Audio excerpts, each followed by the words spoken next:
Bueno, hermanos, fíjense, hoy vamos a hablar, si pareciera un poco redundante lo que les voy a decir, vamos a hablar una vez más del tema del servicio. Ya esta es la tercera vez en el estudio de los jueves que hablamos del tema del servicio, pero quiero que me entienda por qué es necesario hablar de este tema por tercera vez. La del servicio fue visto desde un punto de vista teológico sobre cómo Jesús nos da la muestra del servicio. En su momento René nos enseñaba que Jesús ahí en Marcos nos decía que el Hijo del Hombre, que era una expresión que usó el profeta Daniel ahí en el Antiguo Testamento, no vino para servir, sino para servir y para rescatar a muchos. La segunda ocasión que estudiamos sobre el servicio, lo estudiamos específicamente en cuanto a la vida de la iglesia local. Esa, esa parte del estudio que tuvimos hace unos años de la iglesia, también lo vimos ya específicamente dentro de la iglesia, cómo nosotros podemos servir, cómo nos involucramos, por qué es importante entender que Dios nos ha puesto dentro del cuerpo, nos ha dado un don y ese don es para servirle y ese don a la vez es para su gloria. Pero en esta ocasión quiero que veamos el tema del servicio como una disciplina espiritual. ¿Por qué? Porque si usted no lo ha pensado o no lo ha reflexionado totalmente, el servicio, no solamente en iglesia, sino desde la perspectiva de su vida personal, en cada área de su vida donde Dios le ha puesto, se espera que podamos profundizar en la manera en la que nosotros reflejamos un servicio a las personas. Ya no solamente estamos hablando de la iglesia local, sino que estamos hablando del punto de vista que la Biblia nos da para servir a nuestras familias, a nuestros allegados, a nuestra comunidad. Incluye a la iglesia local, pero también no se limita solo a la iglesia local. Entonces, mi objetivo con esta enseñanza, este tema, es que nos profundizar en lo grandioso que es entender como disciplina espiritual. Yo sé que usted ya probablemente tenga cierto conocimiento de la teología del servicio, de qué dice Jesús sobre el servicio, cómo la iglesia local mira el tema del servicio, pero quiero otra vez abordarlo desde la perspectiva de la disciplina espiritual. Pero quisiera saber cómo poder reforzar algunos temas básicos que no debemos olvidar. Pero quisiera escuchar de ustedes qué aspectos han entendido ustedes hasta hoy acerca del servicio, no solo en lo que hemos visto, sino en alguna experiencia que ustedes hayan tenido en lo que tienen de estar en la iglesia o en iglesias anteriores. ¿Qué, qué cosas han podido percibir entre el concepto de servicio que tenían en otra iglesia versus del servicio estando aquí en la iglesia? La hermana mencionaba algo bien interesante respecto a eh, como que no cuadra mucho el hecho de, no, es que usted a quien le sirve es al Señor, no a los hermanos, ¿verdad? Pero eso es como decir, bueno, que a usted a quien debe amar es al Señor, no a los hermanos, ¿verdad? Es casi lo mismo. De hecho, la parte de la raíz del servicio deriva del amor. Creo que es una de las cosas que más nos ha impactado en los estudios pasados, en lo que dice Jesús en Juan, que en esto conocerán que ustedes son discípulos, que se amen unos a otros como yo los he amado. Y una de las implicaciones de amar al prójimo es servirle. Entonces, una manera de demostrar que amamos al Señor es amando a nuestros hermanos. Una manera en la que honramos al Señor es perdonando a nuestros hermanos, soportando a nuestros hermanos, conviviendo con nuestros hermanos, cosa que no es algo sencillo, pero entendemos que el amor es el principal impulso, motor, motivación que nos mueve. Y en el caso del servicio no es la excepción, porque decir, es que yo a quien le sirvo es a mi Señor, no a mis hermanos, pero eso no es, y gracias por traer eso a colación, porque es algo que la mayoría tiene como mal inyectado de iglesias anteriores, donde sí, probablemente haya algún desacuerdo, algún desplante que haya pasado con algún otro servidor y al final nuestras palabras de consuelo son, bueno, pero es que al final yo le estoy sirviendo a Dios y no a los hombres. Sí, pero a medida en el que le servimos a los hombres que Dios ha puesto en su soberana voluntad, es una manera en la que también nuestro carácter es pulido y probado. Entonces, servir a nuestro prójimo sí tiene un peso en nuestra vida cristiana.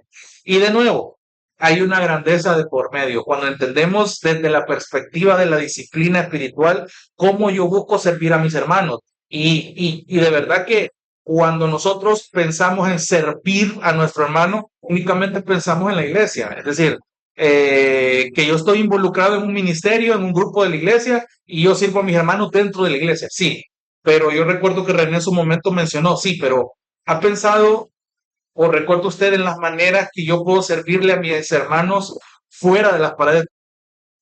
¿De qué manera creen ustedes que le podemos servir? Menciónenme algún ejemplo. El transporte. ¿Qué otra cosa? Como decimos aquí, ¿verdad? Dándole ride. Cuando están enfermos, se le donan medicamentos o se le va a visitar si está en un hospital. Es una manera de servir. O sea, póngase a pensar, y por eso le digo, quiero traer a colación cosas que ya hemos visto que nos van a ayudar a reforzar y a ver la profundidad de esto. Porque no solamente es que yo estoy prestando mi posición eclesial como oveja de la congregación. No, usted puede invertir tiempo, usted puede invertir su esfuerzo, usted puede poner a disposición su dinero incluso por amor a un hermano. Tiempo, dinero y esfuerzo son tres cosas que el ser humano siempre valora y no le entrega a cualquiera. Y eso forma parte del servicio. Entonces, hay diversas maneras y en su momento lo vamos a ver. Ahora, ¿cuál creen que es el objetivo del servicio? Hablando teológicamente. ¿Cuál es el objetivo de que usted sirva? ¿Para qué sirve? Para ayudarnos unos a otros.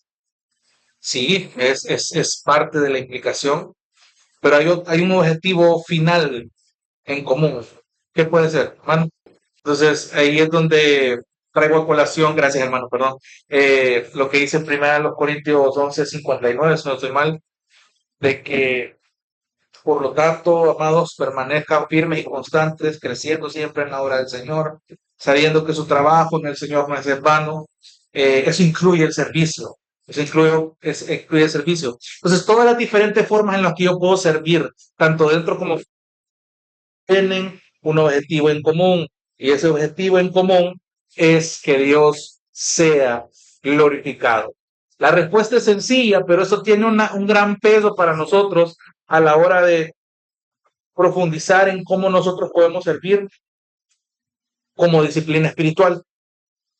Ahora, hay algo que la Biblia nos dice y nos resalta con esto. Busquemos segunda a los Tesalonicenses 1, capítulo 11.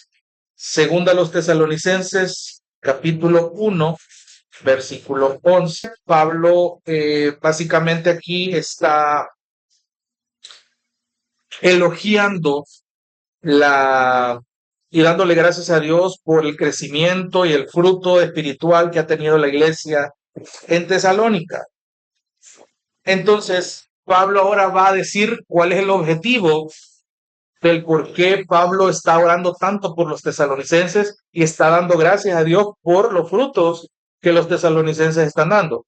Según a los Tesalonicenses 1:11 dice, con este fin también nosotros, es decir, Pablo, Silvano, Timoteo y sus colaboradores, también nosotros oramos siempre por ustedes, para que nuestro Dios los considere dignos de su llamamiento y cumpla todo deseo de bondad y la obra de fe con poder. Versículo 12.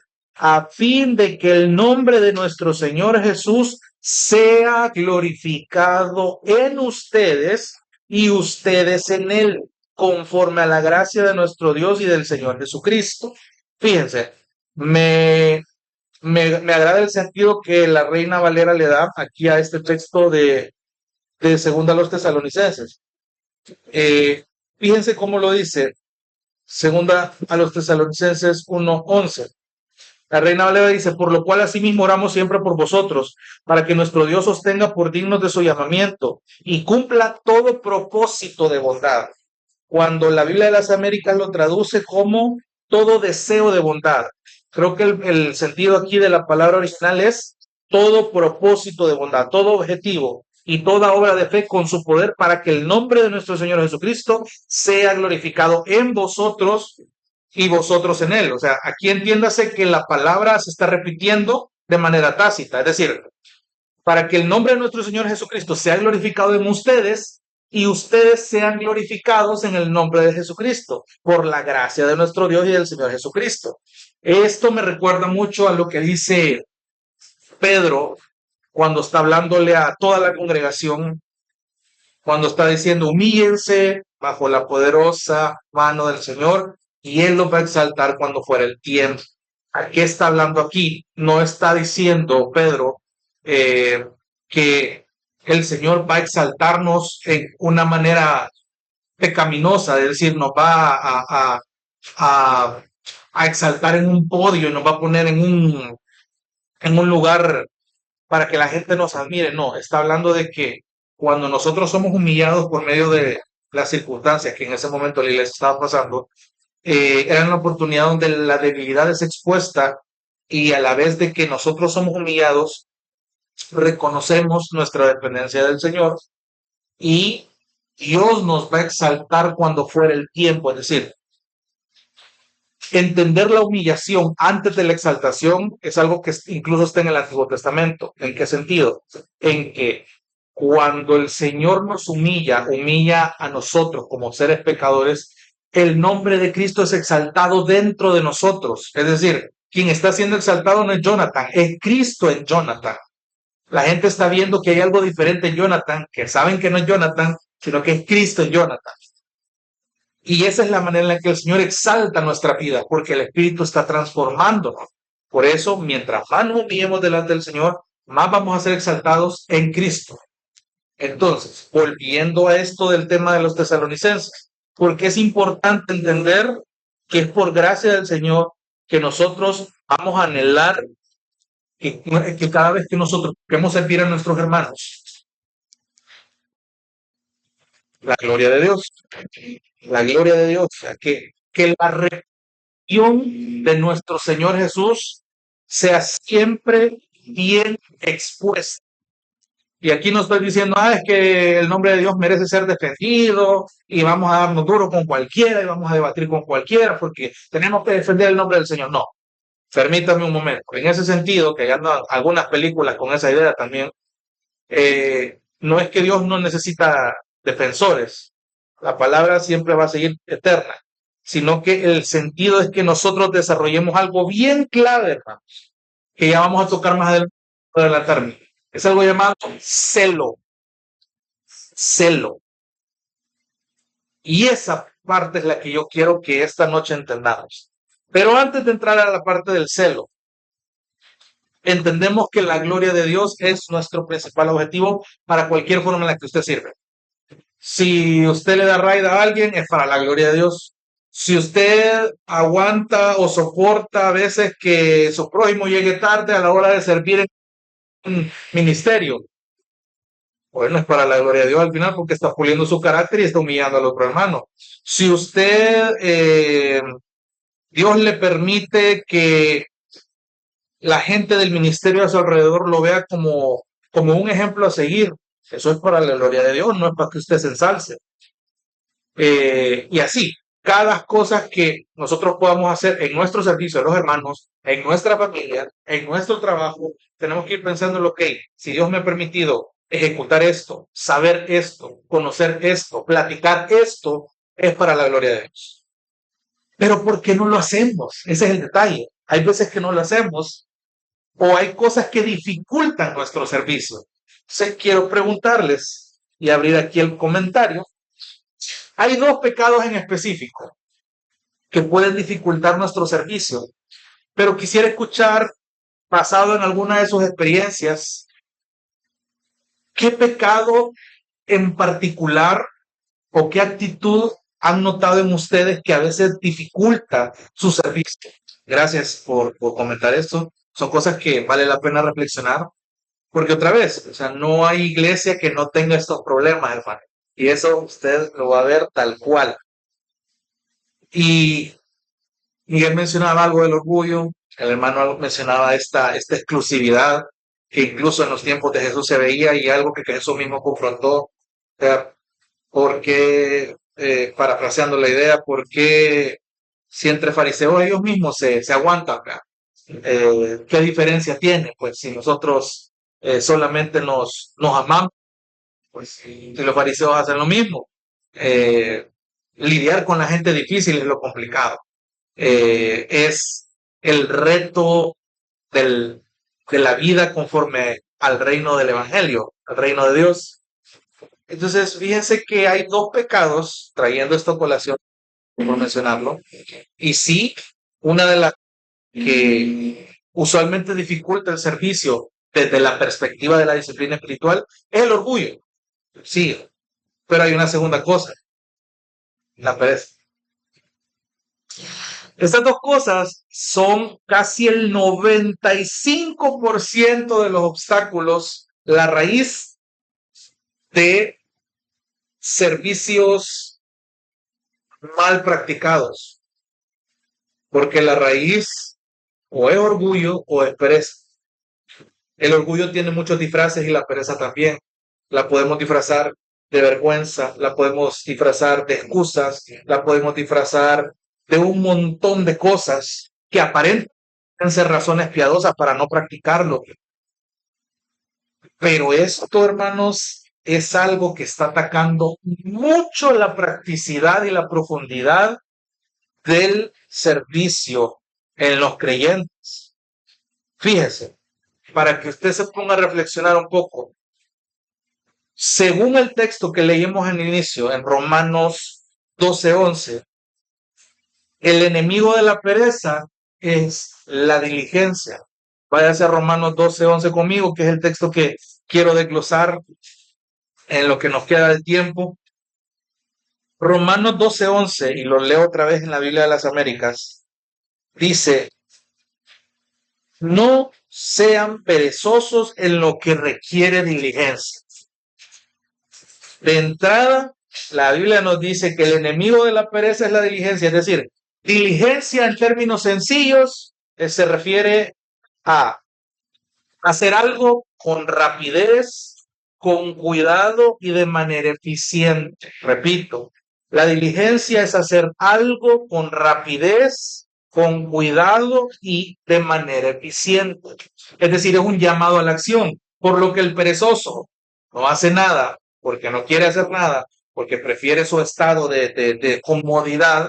La diligencia le obliga a actuar, pero no solamente a actuar de forma impulsiva, sino que la diligencia controla esa acción dándole rapidez, dándole cuidado y dándole eficiencia. Es decir, no va a ser una chambonada, va a ser algo realmente bien hecho de manera consciente y de manera activa.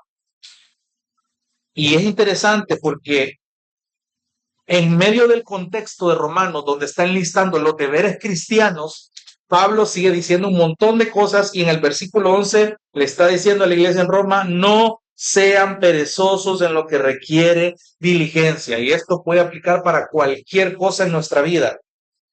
No sean perezosos en lo que requiere diligencia. Salomón en los Proverbios ocupa el ejemplo de la hormiga.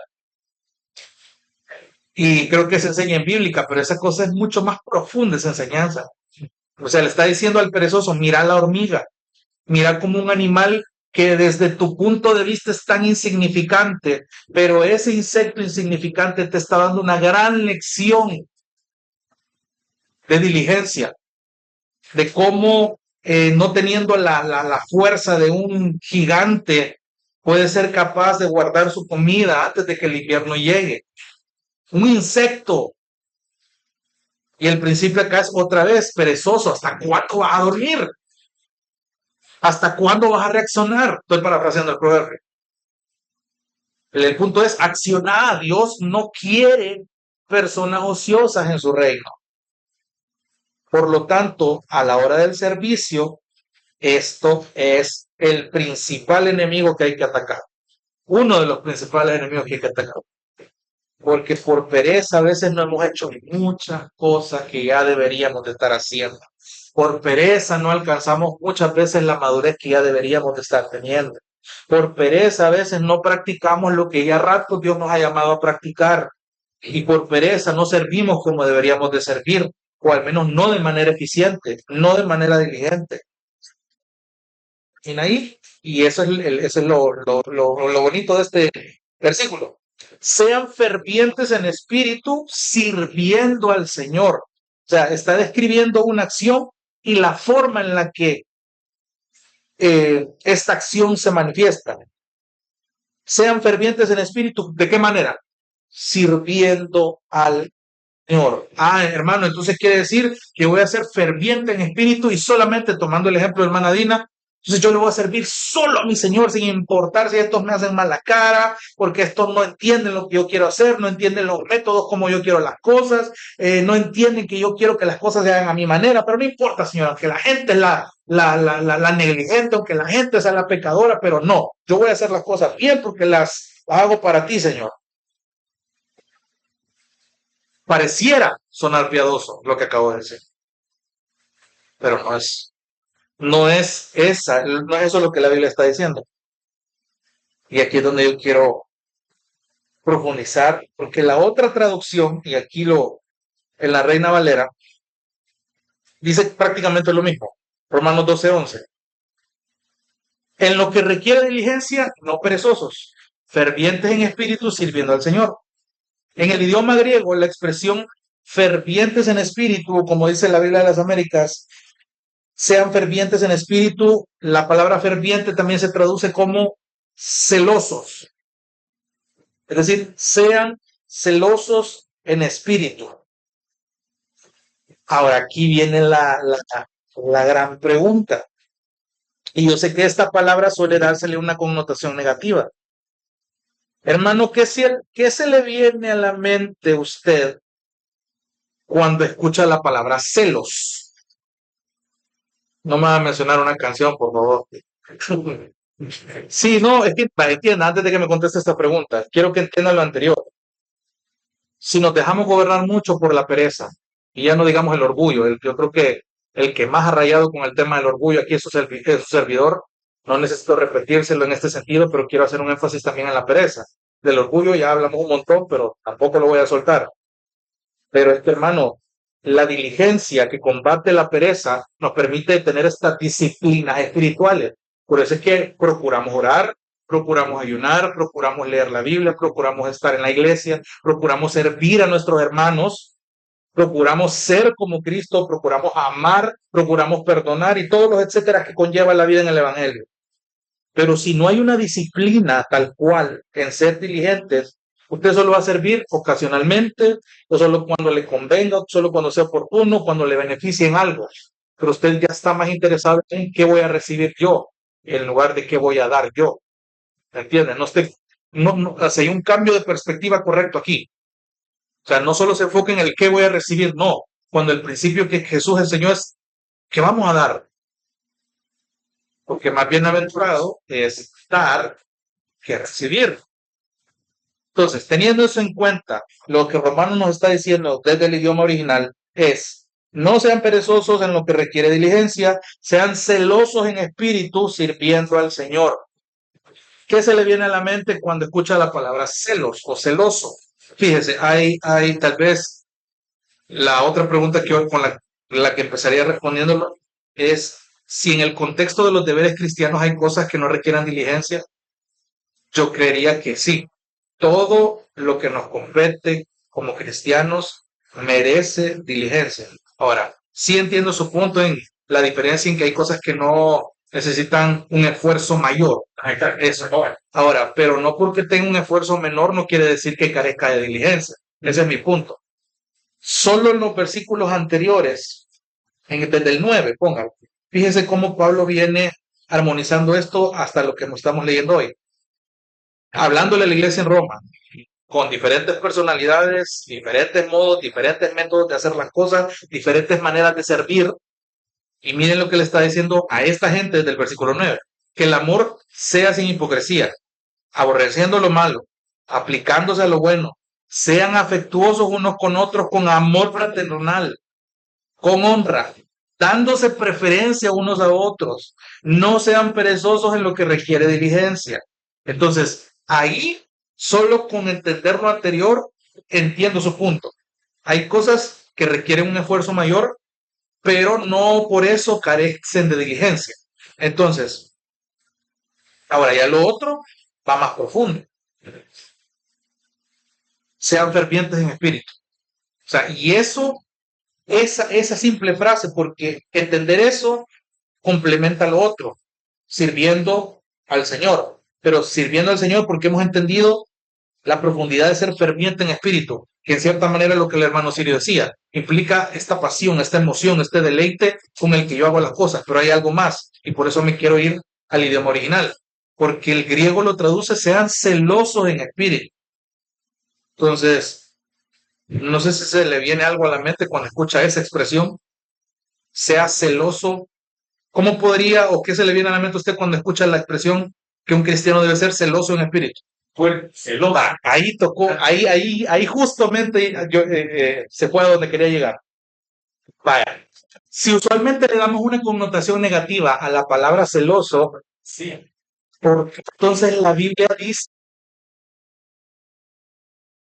y quiero que leamos unos textos, porque la Biblia sí nos dice que Dios es alguien celoso. Préstele atención a todos estos textos. Vamos a ir despacito. ¿Qué dice Éxodo 20 del 4 al 6? Que yo sé que esta porción de la escritura es algo que a mí siempre me gustó. Ok. O sea, entre los ¿Cómo lo dice? sí, Ok. no te das ningún ídolo ni semejanza alguna de lo que está arriba del cielo, ni abajo en la tierra, ni en las aguas debajo de la tierra. No los adorarás ni los servirás, porque yo, el Señor, tu Dios, soy un Dios celoso, que castigo la iniquidad de los padres sobre los hijos hasta la tercera y cuarta generación de los que me aborrecen. Y muestro misericordia a millares, a los que me aman y guardan mis mandamientos. Ok. Solo para agregar un poquito, ahí no solamente está diciendo que Dios es celoso, sino le está describiendo la profundidad de hasta dónde puede llegar su castigo y la profundidad de hasta dónde puede llegar su misericordia. Solo ahí ya tenemos harina para otro costal. Es impresionante. Sí. ¿Qué dice perdón, Éxodo 34:14? No adorarás a ningún otro Dios, ya que el Señor celoso es Dios celoso.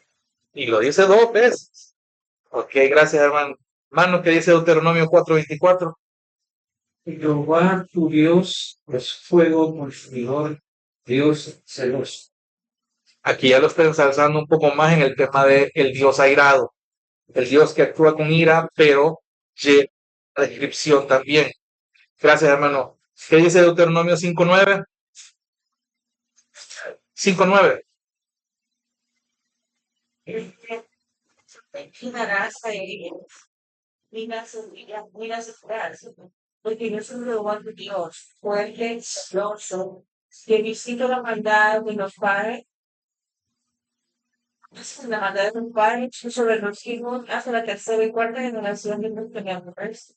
Okay. Se lo dijo a la primera generación en Éxodo, se lo está diciendo a la otra generación en Deuteronomio.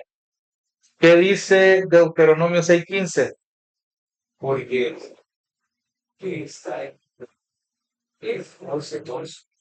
O sea que están siendo lugares por su retiro. Y esto por el cantazo. Aquí, vayan viendo en qué contextos está usando esa palabra para hablar de Dios. ¿Qué dice Josué 24:19?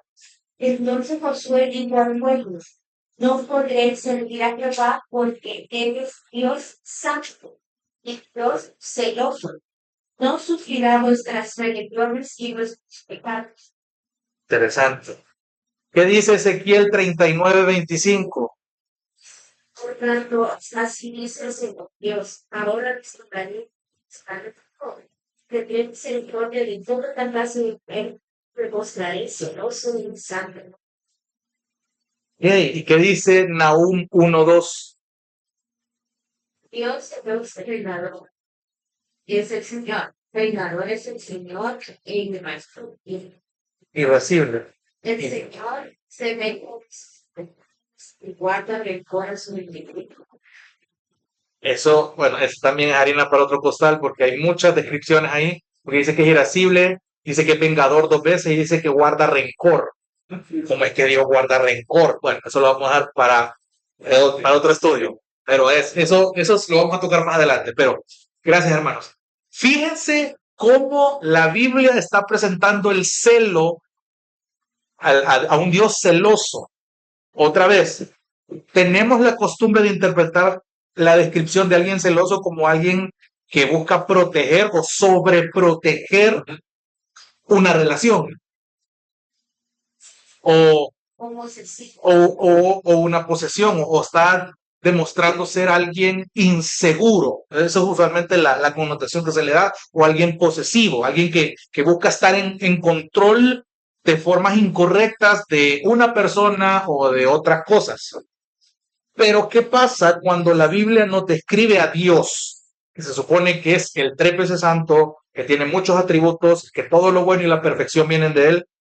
¿Cómo creen ustedes que un celoso puede ser descrito positivamente?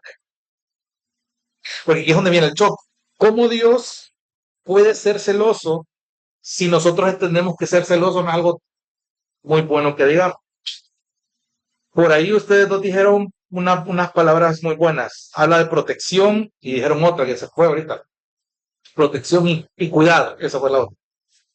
Y por ahí va. Pero, ¿cómo armonizan esto? Porque ese es mi objetivo. Que ustedes traten de meditar en esto, de reflexionar. ¿Cuál sería la diferencia entre un celo piadoso y uno pecaminoso? Creo que la que más fácil podemos definir definir es la segunda. Empecemos por ahí. ¿Qué sabemos del celo pecaminoso? Que Que es posesivo, ya es algo sale es incontrolable, cabal. tiene su propósito. Ah, por ahí va. Tiene propósitos, yo tal vez lo cambiaría con objetivo. Tiene objetivos corruptos, contaminados, egoístas, egoístas. Fíjense, gracias hermano. El hermano dio una descripción muy interesante en cuanto a la figura del padre y del hijo, de alguien que se preocupa por cuidar una relación, por cuidar una comunión. Y antes de poder establecer bien esta respuesta, porque la vamos a desglosar bien, aquí le puse el celo piadoso, pero esto aplica a Dios también. Este celo piadoso abarca a nosotros como seres humanos.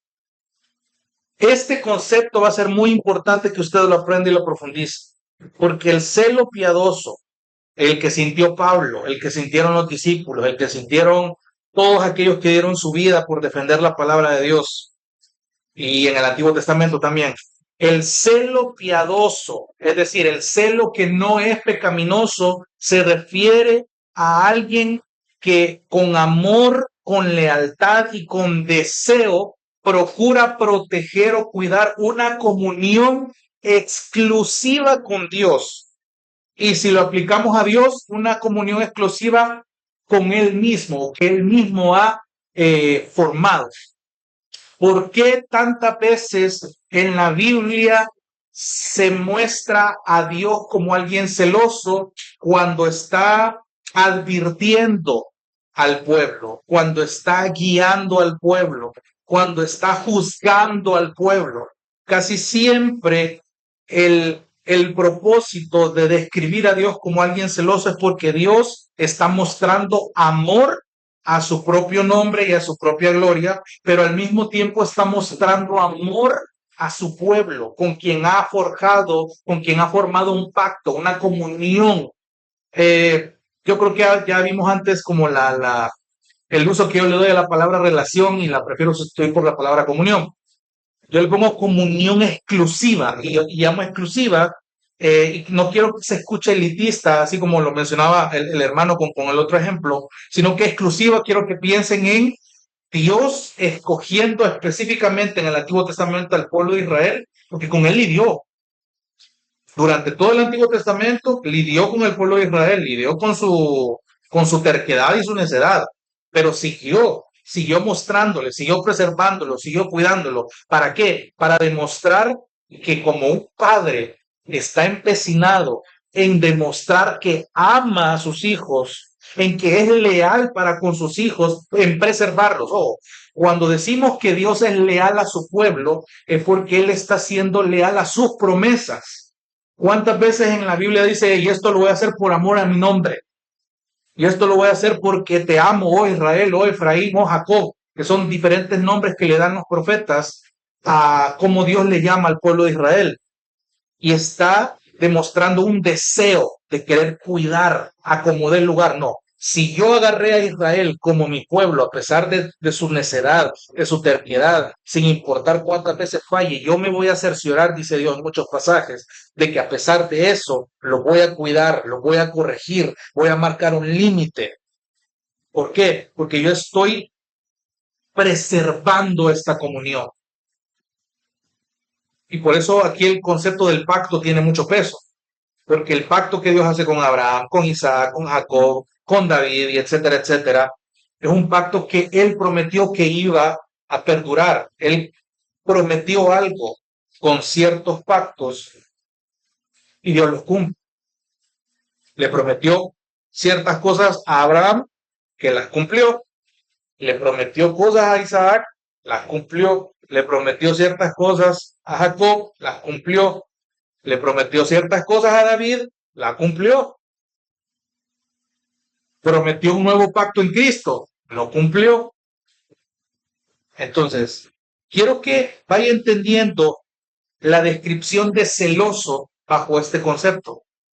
Porque si Dios es celoso de esta manera, nosotros podemos adoptar esa misma descripción. ¿En qué sentido? Y por eso yo empecé hablando del amor. El motor que hace que nosotros sirvamos bíblicamente, no solo dentro de la iglesia, sino fuera de ella, es el amor. Cuando amamos, vamos a hacer todo lo posible por cuidar una comunión exclusiva que tenemos con nuestros hermanos para glorificar a Dios. Porque si usted ha visto que todos nosotros aquí somos creyentes, nos bautizamos y prometimos perseverar hasta el final, no solos, sino que con ayuda de una comunidad, desde el momento en el que nos bautizamos, y quiero traer a colación el tema del bautismo, desde el momento en el que usted se presenta delante de la congregación y con el bautismo dice, miren hermanos, aquí está su servidor, estos son mis pecados, ayúdenme. Yo pongo mis dones al servicio de ustedes y ustedes edifíquenme a mí. Caminemos juntos. Eso implica confrontar, eso implica animar, eso implica exhortar, eso implica muchas cosas. Con desacuerdos, confrontar cuando sea necesario, perdonar cuando sea necesario, soportar cuando sea necesario, servir cuando sea necesario, no perezosos, sino aplicando diligencia en lo que requiere diligencia. Cuando la Biblia dice sean fervientes en espíritu, es que tengan este celo que Dios tiene para con su pueblo, de la misma manera en la que cada uno de nosotros debería de preocuparse en servirle de esta manera a los hermanos. Hermano, cuando usted entiende el celo de Dios por su pueblo, usted entiende el celo que usted debería de practicar en su servicio. Y quite de su mente este concepto de pecaminoso de ser celoso. No, es que yo soy celoso de mi hermano. No estamos hablando de una relación tóxica, como que fuera un noviazgo, un mal matrimonio. No, porque muchos lo malentienden de esa manera, pero es porque no han entendido lo que el Antiguo Testamento dice con el celo de Dios. Y voy a ir dejando los picados para el próximo jueves, porque sí me interesa entender cómo entonces, si la Biblia dice esto respecto a Dios, ¿cómo es que entonces Pablo, Pedro, Santiago lograron practicar? ¿Cómo nosotros a la hora de lidiar con gente difícil en la iglesia podemos aplicar eso? Si yo amo, voy a dar un buen servicio celoso. No tengan miedo de usar ese término, un servicio con celo, porque lo está haciendo para el Señor con celosía, pero lo está haciendo bajo el entendimiento correcto de que usted no quiere que esta persona se desvíe, que no quiere que su hermano o su hermana se pierda, que su hermano no se acomode, Ahora, todo tiene un límite, claro, porque usted no es el Espíritu Santo. Y aquí venimos una vez más a depender del Señor. Por eso es que el servicio es tan bonito y la grandeza que hay dentro del servicio es que usted al final no controla al otro hermano, no puede controlar lo que piensa ni lo que hace. ¿Sabe lo que puede hacer? Demostrarle bíblicamente que Dios es celoso para con su vida a través de lo que usted es capaz de hacer, con tal de que su hermano o su hermana entienda que debe dejarse querer en el Evangelio. Esto no es fácil, esto no es fácil, porque cuando usted entiende con qué amor y celo el Señor le ama tanto, que mandó a su hijo a morir por usted y que no va a permitir que ningún lobo rapaz lo vaya a alejar de él, usted va a entender cómo debe ser el amor por la iglesia y por sus hermanos. Eso cambia nuestra manera de servir. Eso cambia nuestra manera en la que soportamos los defectos de nuestros hermanos a la hora de servicio. Y eso nos pone a reflexionar mucho en cómo estamos sirviendo. ¿Cómo estamos sirviendo? Lo dejo con esto último, porque me faltan más diapositivas, pero ya van 8:30. Este es un buen inicio en el que usted puede comparar si el celo que usted puede sentir. Le pongo un ejemplo muy burdo. De repente Dios levanta a alguien más que canta mejor que su servidor. No es que yo cante súper afinado, pero hay alguien que lo hace mejor. Y gloria a Dios por eso si se llega a dar. Que alguien que canta mejor, que toca mejor, que dirige mejor, y de repente ya no me ponen a mí. Entonces yo me empiezo a poner celoso. Ya me echaron tierra esta gente, ya me olvidaron. Como el otro ya me sustituyó, entonces yo, de entrada, cómo me siento yo va a reflejar mucho de mi concepto del ministerio, del servicio, del celo.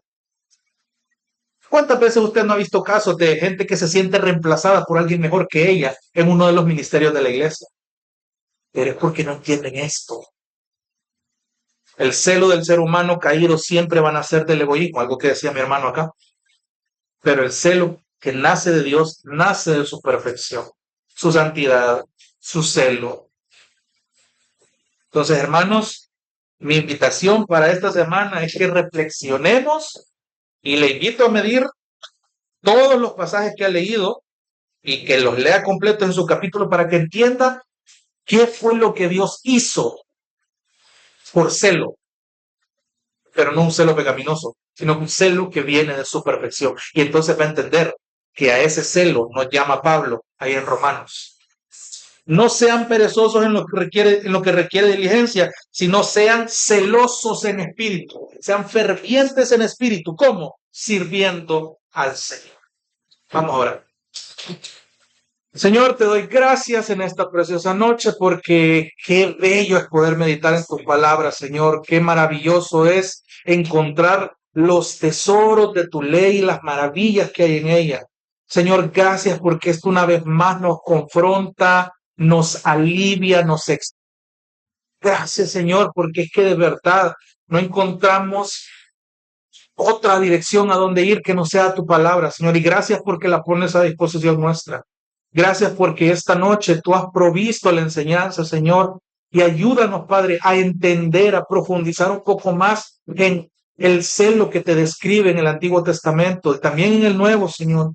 Y permítenos inquietarnos a buscar ese mismo celo, no guiados por nuestro egoísmo pecaminoso, sino realmente un celo que nace de tu perfección, Señor, de tu santidad, de tu amor, Señor. No es fácil, Padre, pero gracias porque este tema nos ha dado la pauta para poder meditar en tu perfección, en cómo tú amas a tu pueblo y en cómo tú te has decidido, Señor, a preservarlo.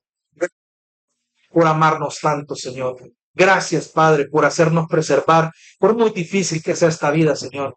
El consuelo está en que estamos en tus manos, manos celosas que nos aman, manos que nos cuidan, manos que nos protegen. Gracias, Señor, por tu obra en tu iglesia. En el nombre de Jesús hemos orado. Amén y amén. Dios te bendiga. Realmente es un privilegio para nosotros que puedas escuchar el mensaje de la palabra de Dios. Esperamos que Dios obre en tu vida grandemente a partir de lo que puedas escuchar y aprender a través de este sermón. Sin embargo, creemos que solo este sermón es insuficiente y no debería de suplantar por ningún motivo tu asistencia a una iglesia local.